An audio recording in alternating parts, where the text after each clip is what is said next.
नमस्कार, आप सभी का स्वागत है एक बार फिर से मेरे YouTube station Smita Sharma journalist पर। यहाँ आमतौर पर खास करके विदेश नीति हो या क्लाइमेट चेंज, नेचुरल डिजास्टर्स जैसे मुद्दों पर हिंदी और अंग्रेजी दोनों में ही कंटेंट आप देख सकते हैं। बाइलिंगुअल ये स्टेशन है। आज बात भारत और कनाडा के बीच जारी तल्खियों का जो असर पड़ रहा है आम लोगों पर दोनों ओर में।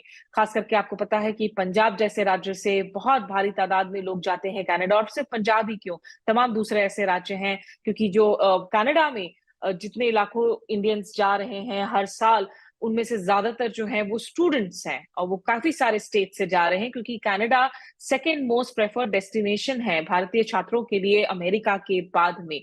और 2015 के बाद से तो खास करके और ज्यादा तेजी देखने को मिली है वहां पर, जहां तक वीजा का सवाल है। लेकिन इन सब पर एक तरीके से ब्रेक लगा दिया गया, क्योंकि जब जस्टिन ट्रूडो, जो कि कनाडा के प्रधानमंत्री हैं, और रिश्तों में काफी दरारें आई हैं जब से वो प्रधानमंत्री बने हैं कनाडा में। उनका इसके पहले का जो भारत दौरा था वो भी काफी कंट्रोवर्शियल था।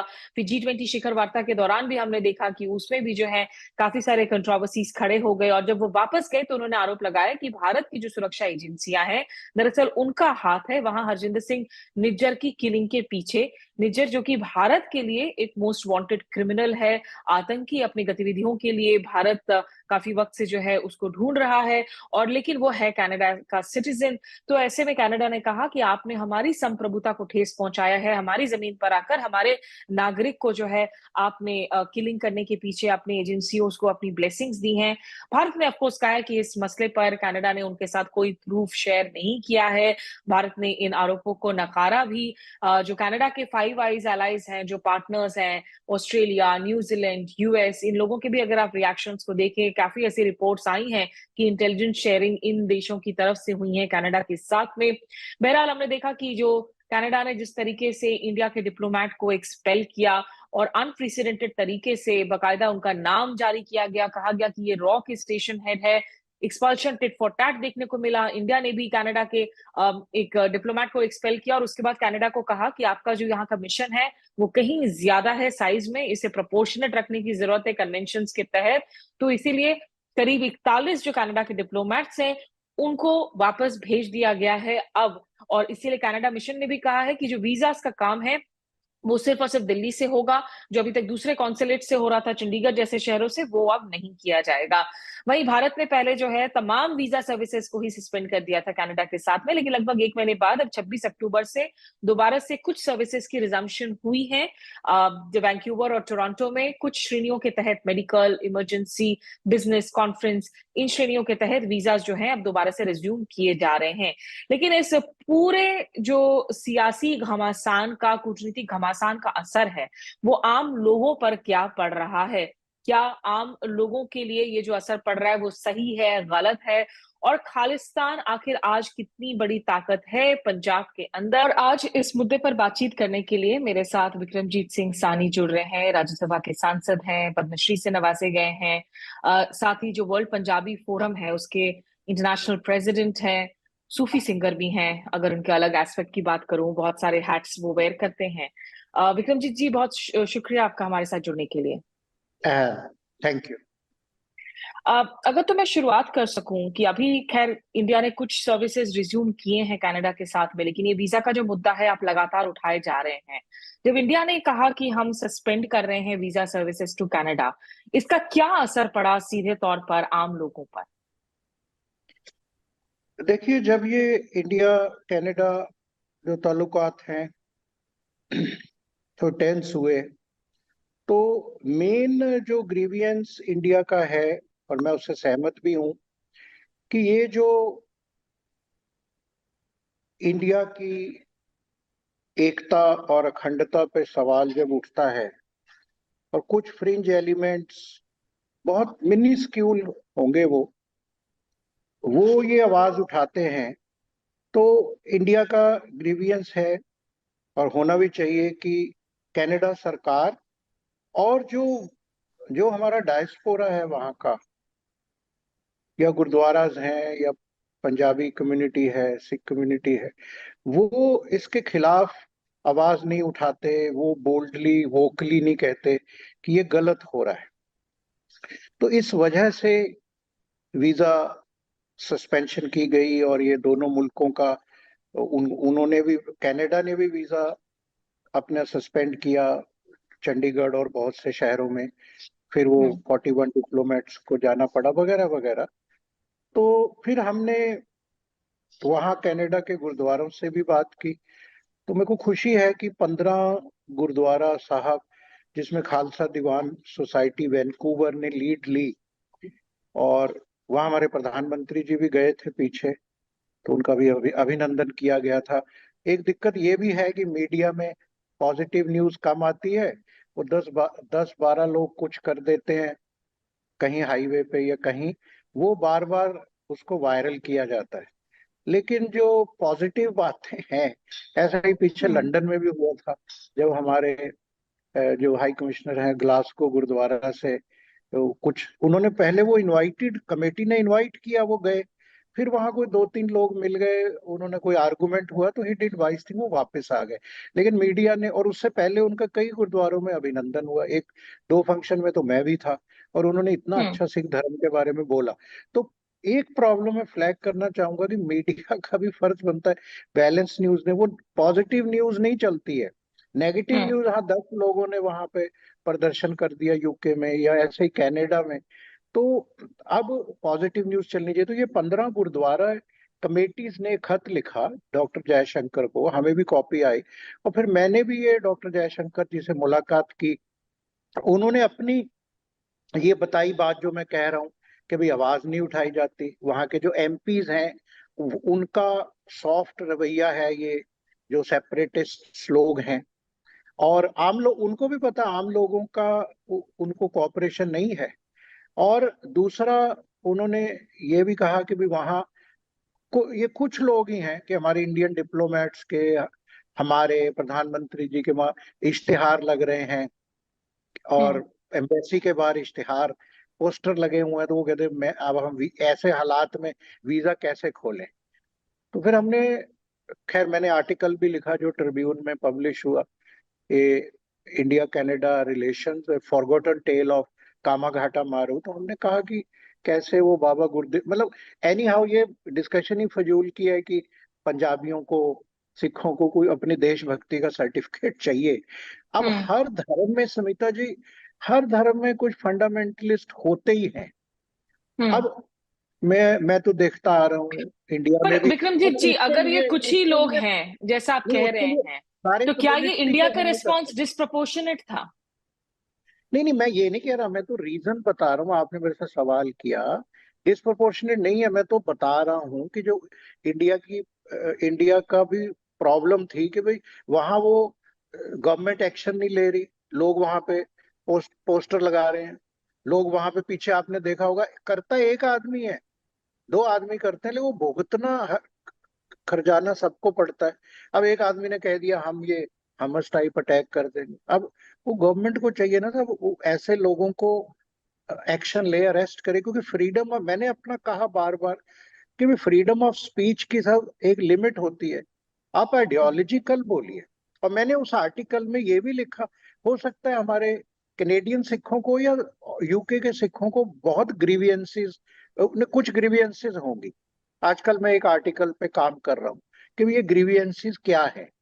कई है, कोई बंदी सिख है, कोई ये हो गया, कोई वो हो गया, एग्रीकल्चर एग्रेरियन इकोनॉमी की प्रॉब्लम है, जो भी पंजाब में इंडस्ट्री नहीं लग रही। पर मैं गर्व से ये कहता हूं कि ये सेपरेट स्टेट वाले कोई मुद्दा है ही नहीं टेबल पे। ये तो जबरदस्ती 10-15 लोग करके वो थोपा जा रहा है। तो इसलिए फिर हमने एमईए को भी बोला, तो उन्होंने हमारी बात मानी, और भी बहुत से लोग, मैंने कहा अपने ही लोगों को, अपने देशवासियों को, बल्कि मैंने कहा कि भाई पंजाब के लोग हैं, गुजराती हैं, तो डॉक्टर जयशंकर जी ने मेरे को हंस के कहा यार आप तमिलियन को भूल गए। तो मैं कहा साहब अपने ही जो डायस्पोरा के लोग हैं, आप उनको वीजा अब क्यों बंद करना है हमें? वो हमारे साथ है, हाँ वोकल नहीं है क्योंकि वो पॉलिटिशियन नहीं है। अब वो, अब धीरे धीरे, पर उनका साथ तो नहीं दे रहे ना। मैंने कहा उन्होंने, वो कोई प्रोटेस्ट करते हैं वहां कितने लोग होते हैं, 50, 100, 150, 2 मिलियन, बाकी 2-2.5 लाख लोग तो नहीं जा रहे ना वहां पे।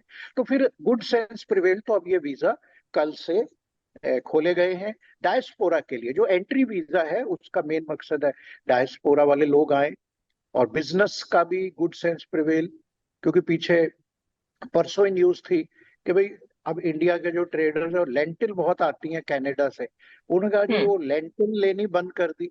तो हमने तफ्तीश किया, क्योंकि मैं बोर्ड पे हूँ फिक्की, CII, एसोचैम सबके, हम्म। IPC पेरिस का भी मैं प्रेसिडेंट रह चुका हूँ। तो हमने तफ्तीश किया भी ये लेंटिल का, मेरे को डर लगा कि दोबारा से कोई दालों की शॉर्टेज ना हो जाए पहले थी। तो वो कहते नहीं नहीं कोई बैन नहीं है, कुछ नहीं, लोग बस ट्रेडर डर रहे हैं कि अगर हम कनाडा से दालें मंगाते रहेंगे, सूनर और हम्म। लेटर इंडियन गवर्नमेंट उस पर कोई वो ड्यूटी लगा देगी, पेनल्टी लगा देगी, लोग मंगाने कम कर दिए। तो उनको भी अब कहा जा रहा है कि भाई नहीं ऐसा, तो ये बिजनेस वीजा खुलने से उनको भी एक हौसला मिला ताकि ट्रेड हम्म। चलता रहे। इन्वेस्टमेंट्स हैं, हमारी कई इंडियन कंपनीज वहां इन्वेस्ट कर रही है, कनाडा इन्वेस्ट कर रहा है। अब ठीक है, उन्होंने एक कोई एलिगेशन लगाया ह्यूमन राइट वायोलेशन का, that can be dealt diplomatically, लेकिन उसको इतना बवंडर कर देना कि वीजे हम्म। बंद करो और बिजनेस बंद कर दो और ये कर दो और वो कर दो, ऐसा नहीं होना चाहिए। और अभी लग रहा है कि ये वीजा खुलने से काफी समस्या हल होगी। तो अभी जैसे कुछ श्रेणियों को अभी खोला गया है, मेडिकल वीजा है, बिजनेस वीजा है, तो एंट्री बैकलॉग वीजा तो है, अभी, एंट्री वीजा है, कॉन्फ्रेंस वीजा है, बैकलॉग काफी हो चुका होगा इन कुछ दिनों में। बैकलॉग आपके साथ बहुत जो है परिवार खाली। वाले मिल रहे हैं वो किस तरह की दिक्कतों को बयां कर रहे हैं? नहीं, अब परिवार वाले तो ज्यादा कैनेडियन लोग ही ट्वीट करते हैं, फोन करते हैं। और उसमें मैंने कल अपने जो इंडिया के हाई कमिश्नर, बहुत ही सहानुभूति वाले दिग्गज व्यक्ति हैं, डिप्लोमेट हैं, संजय कुमार वर्मा जी, जब भी मैं फोन करता हूँ बेचारे बहुत प्यार से बात समझते हैं। मैडम वानी है एडिशनल सेक्रेटरी, और हम्म। जयशंकर जी तो उन्होंने मेरे को बोला कि अब बैकलॉग है बहुत ज्यादा, क्योंकि एक महीना वीजे बंद रहे। वो कह रहे आप हम्म। अपने लोगों को बताइए कि भाई ये 15-20 दिन में बैकलॉग BLS से खुल जाएगा।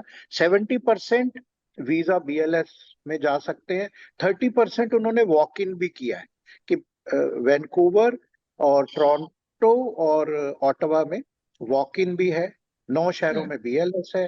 बैकलॉग तो है। एक उन्होंने और नई बात बताई भी, किसी को कोई इमरजेंसी है, उसमें किसी हम्म। की जैसे गॉड अनविलिंग डेथ हो गई है फैमिली में, या किसी की शादी है, या किसी की माँ बाप भाई को क्रिटिकल इलनेस है, उन्होंने कहा वो सर्टिफिकेट लगा के आप सुविधा पोर्टल पे अप्लाई करें, और हमारे कॉन्सुलेट जेन्युइन केसेस को इमीडिएटली वीजा 24 घंटे में देंगे। और जो इंडिया से कनाडा जाने वाले लोग हैं, क्योंकि पिछले साल दिसंबर तक की अगर हम देखें तो कम से कम 3 लाख से ज्यादा इंडियंस रजिस्टर्ड थे कनाडा में, most of them under graduate students, post graduate students. अब जबकि कनाडा में सिर्फ, क्योंकि जैसा आपने कहा 62 में से 41 डिप्लोमेट्स वापस चले जा चुके हैं जब इंडिया ने डाउन उनको कहा मिशन को कि ये आप अब इक्वलाइज करें। और यहाँ पे उन्होंने अपने कॉन्सल्स बंद कर दिए, बैंगलोर में, चंडीगढ़ में, सिर्फ दिल्ली में जो है वीजा प्रोसेस हो रहे हैं। तो उसका नहीं, यहाँ पर इंडियंस पे कितना असर पड़ रहा है? अब हम अब हम कैनेडियन हाई कमीशन से भी मिल रहे हैं अगले हफ्ते। हमने टाइम मांगा है, हम अपने काउंटर पार्ट MPs को भी वहां कह रहे हैं।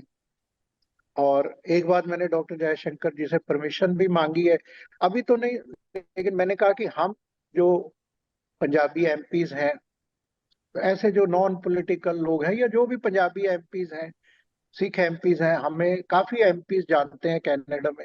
जैसे आपने कहा, मैं वर्ल्ड पंजाबी ऑर्गेनाइजेशन का भी इंटरनेशनल प्रेसिडेंट हूँ। बहुत लोग, बहुत MPs पुराने रिटायर हो गए, Ujjal Dosanjh, premier of British Columbia Vancouver, Herb Dhaliwal, Gunwant Grewal, बहुत लोग हैं जो हमें जानते हैं, जिनको हमने इंडिया में होस्ट किया, कनाडा में होस्ट किया। कभी मेरे को तो ऐसा उन लोगों से तो कभी ये वकवादी टाइप कोई बात नहीं लगी। तो मैंने कहा भाई अगर आप ठीक समझे तो हम 10 MPs का डेलीगेशन भेजिए, पीपल टू पीपल कांटेक्ट है, हम MPs को मिलते हैं, और जस्टिन ट्रूडो को मिलते हैं, उनको बोलते हैं भाई आप ये क्यों कर रहे हैं, जो लोग इंडिया के खिलाफ और डिसमेंबरमेंट ऑफ इंडिया की बात करते हैं, हम्म। वो आप क्यों ऐसे उनको अ, उनको आप क्यों एक्शन नहीं ले रहे। तो डॉक्टर जयशंकर जी ने कहा कि ठीक है हम बताएंगे, अभी थोड़ा देर रुकिए। तो हम वेट कर रहे हैं MEA जब हमें परमिशन देगी, और जब वो हम्म। समझेंगे, हम तैयार हैं सेकंड ट्रैक डिप्लोमेसी, क्योंकि बातचीत से काफी प्रॉब्लम हल होती है। तो हम हम्म। उम्मीद करते हैं कि पीपल टू पीपल कांटेक्ट और ये पार्लियामेंटेरियन टू पार्लियामेंटेरियन काफी चीजें हम सॉल्व कर सकते हैं, क्योंकि discussion is the only way hmm. Forward. Sir, लेकिन जिस तरीके से ये मामला उछला, एक तो ऐसे ही भारत कनाडा के रिश्तों में काफी दरारें आ चुकी हैं पिछले कुछ वक्त से, लगातार स्ट्रेन चल ही रही हैं। और उसके बाद जस्टिन ट्रूडो संसद में खड़े होकर स्पेशल सेशन में जिस तरीके से आरोप लगा देते हैं कि भारतीय एजेंसियों का हाथ है निर्जर की किलिंग के पीछे। क्या जस्टिन जस्टिन ट्रूडो के इन बयानों के पीछे आप उनकी घरेलू राजनीति को ही वजह मानते हैं? मैं जाती तौर पे समझता हूँ, जाती तौर पे, कि भाई जस्टिन ट्रूडो को शायद ये बयान नहीं देना चाहिए था, क्योंकि कोई ऐसा वायोलेशन हुआ उनके इंडिया से टेकअप करते, या उनका कोई होम मिनिस्टर, फॉरेन मिनिस्टर बता देते पार्लियामेंट को कि भाई ऐसा हमारे निगाह में आया है और हमने इंडिया से रिपोर्ट मांगी। इसको बात को सेंसेशनलाइज करना, और एकदम वो G20 से वापस ही गए थे, तो शायद मैं समझता हूँ ठीक नहीं था। बहुत ज्यादा वो प्रधानमंत्री के लेवल पे सेंसेशनलाइज किया गया। पार्लियामेंट को they could have kept informed, और फिर अगर 6-8 महीने में इंडिया से कुछ प्रॉपर रिस्पांस, या जो भी, पहले इंक्वायरी तो शुरू होना चाहिए। अब कोई हम्म। एलिगेशन बंदा लगा, अब कोई एलिगेशन किसी को लगाता है तो वो वर्डिक्ट तो नहीं हो जाता ना। ये तो ऐसे हो गया कि ट्रूडो साहब ने वर्डिक्ट दे दिया, क्योंकि he is the last man. उनके बाद तो हम्म। कनाडा में कौन बोलेगा। तो भाई नीचे से वो एलिगेशन लगाया, वो बता देते कि हमने ये, पता है, हमने इंडिया गवर्नमेंट से उठाया, आपको एडवाइस करेंगे, जैसे हमारे इंडियन पार्लियामेंट में होता है। क्योंकि जब प्रधानमंत्री बोलते हैं, that that is A final word, वो तो फिर हम्म। वर्ड ही हो गया। तो इसलिए डिप्लोमेटिक रिलेशनशिप उससे ज्यादा टेंस हो गए, मैं जाती तौर पे समझता हूँ। लेकिन जिस तरीके से उनके जो फाइव आइज के क्लोजेस्ट एलाइज हैं, उनके भी जो बयान आए हैं न्यूजीलैंड से, ऑस्ट्रेलिया से, और ये भी माना जा रहा है कि ये काफी हद तक ये जो इंटेलिजेंस रिपोर्ट्स है वो दरअसल उनके पार्टनर्स की तरफ से शेयर की गई हैं। तो उसमें भारत की जो भूमिका आती है कि ये एक आपने दूसरे के लैंड में अगर किसी और के सिटीजन के आपकी लिंक की अगर आप नहीं नहीं, एलिगेशन देखिए लगा रहे हो अब, किसी मुल्क पर। देखिए, let's not go that far, because this a matter of investigation. अब हमारी जो, हम्म। क्योंकि मेरी तो हमारी कमेटी भी एमई है पार्लियामेंट में, जो हमने प्राइवेटली एमईए से मिनिस्टर साहब से पूछोगे, या हमारे पास तो अभी कोई एक भी कागज नहीं है। वो कहने लगे कि वकील तो दूर की बात है, वहां वकील भी थे, वो कहते यार अभी तो कोई कोई इन्फॉर्मेशन। तो चलिए, देखिए, let law and investigation take its process. Hmm. उसको पॉलिटिसाइज करना, सेंसेशनलाइज करना, वीजे बंद करना, कम करना, वो कॉमन आदमी को तकलीफ देना, हम्म। इसका उससे कोई संबंध नहीं होना चाहिए मेरे हिसाब से। हाँ, उसका संबंध इस बात से है कि जब वो वहां लोग भारत के खिलाफ कोई आवाज उठा रहे, मिनिस्क्यूल एलिमेंट, उन पे एक्शन होना चाहिए। वहां तक मैं सहमत हूँ। लेकिन ये एक हम्म। इन्वेस्टिगेशन का मामला है ना। Let let truth come out, why we should preempt it. Sir, एक आखिरी सवाल आपसे जानना चाहूंगी। जब से आम आदमी पार्टी की सरकार आई है पंजाब में, तब से एक नैरेटिव बनाने की भी एक कोशिशें जारी हैं कि खालिस्तान जो है उसका शैडो डीपर हो रहा है पंजाब में। हमने अमृतपाल सिंह का मसला देखा, फिर ये निज्जर किलिंग के बाद में जो तमाम बातें आ रही हैं कि खालिस्तान जो है वो अपनी जड़ें वापस से मजबूत कर रहा है पंजाब के अंदर। देखिए, आपकी थॉट्स ऑन दिस? नहीं नहीं, देखिए, अब अमृतपाल जी जैसे आए, अब कहाँ से आ गए, क्या हो गया, मैंने सारी तफ्तीश की। अब मेरे को, हमारे वर्ल्ड पंजाबी ऑर्गेनाइजेशन दुबई में भी है, अबू धाबी में भी, तो सारी बैकग्राउंड उन लोगों ने बताई। अब ठीक है, देखो, सिख धर्म का प्रचार करना कोई बुरी बात नहीं है, पर ये अग्रेसिवनेस, क्योंकि अभी गुरु नानक देव जयंती आ रही है, हम बहुत बड़ा कार्यक्रम भी करें, तो गुरु नानक देव जी ने तो सबको मिलाया ना कि भाई कोई अग्रेसिवनेस की बात करनी वो गलत है। और वो एक ही शख्स थे, अभी कोई ऐसा नहीं कि भी वो और सारा कोई पंजाब हो गया। दूसरा, जहां तक आपकी ये बात है, पंजाब में कोई खालिस्तान, सॉरी मैं तो ये शब्द कहना ही नहीं चाहता, क्योंकि ये बार बार ना हम कह के इसको इम्पोर्टेंस दे रहे। मैं मीडिया वालों से आपके माध्यम से हाथ जोड़ के प्रार्थना करता हूँ, ये शब्द बैन कर दीजिए, इसको बोलिए सेपरेट सेपरेटिज्म, फ्रिंज एलिमेंट, क्योंकि ये है ही नहीं ना, ये खालिस, सॉरी मैं मेरे को कहना पड़ रहा है, ये कहाँ है खालिस्तान, कौन मांग रहा है, क्या हो रहा है, ऐसी उसी कम्युनिटी को बदनाम करना, वो करना। अब मैं तो उसे मतलब इसके बारे में मैं नहीं कहता। और पंजाब में कोई प्रॉब्लम नहीं है खालिस्तान की, सब सब हिंदू सिख मुसलमान मिलजुल के रह रहे हैं। आप बताओ कोई पंजाब में कोई दिक्कत है?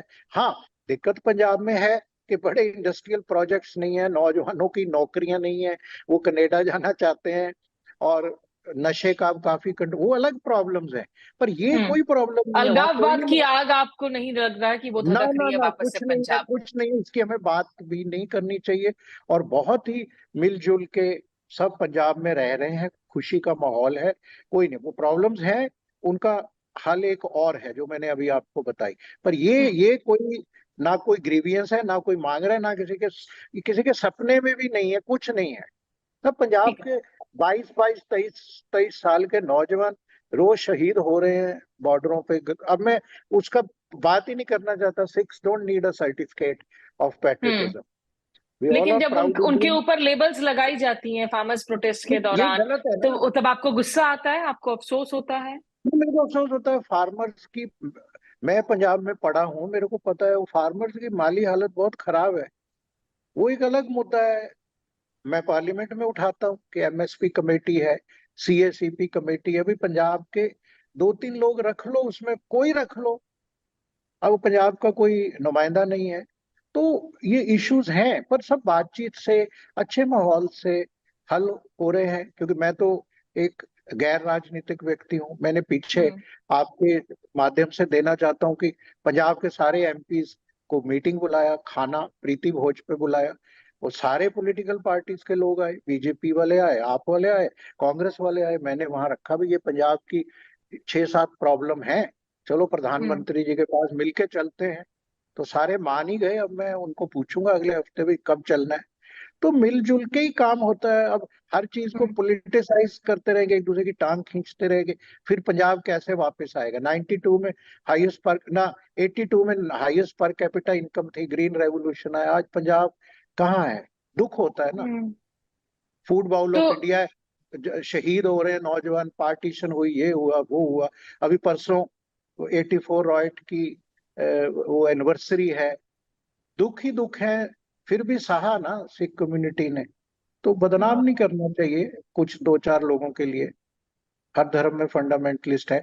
और पंजाब को हमें मिलजुल के इसको खुशहाली पंजाब में पॉलिटिकल प्रिज्म से ऊपर उठ के हमें पंजाब हम्म। में सेंट्रल गवर्नमेंट को भी चाहिए, स्टेट गवर्नमेंट, वर्ल्ड में सबको मिलके पंजाब में कुछ करना चाहिए। इतना डेट है 2.5 3 लाख करोड़ का, इंडस्ट्री लग नहीं रही, कोई बड़े प्रोजेक्ट्स नहीं है। वो तो उस पे कभी हम अलग से आपसे बात करेंगे। ठीक। सर, एक आखिरी सवाल, क्योंकि आप इस मसले पर काफी काम करते हैं, जैसा आपने जिक्र भी किया कि बहुत सारे नौजवान बाहर नौकरी ढूंढने के लिए जाते हैं और जाकर दूसरे मुल्कों में फंस जा रहे हैं।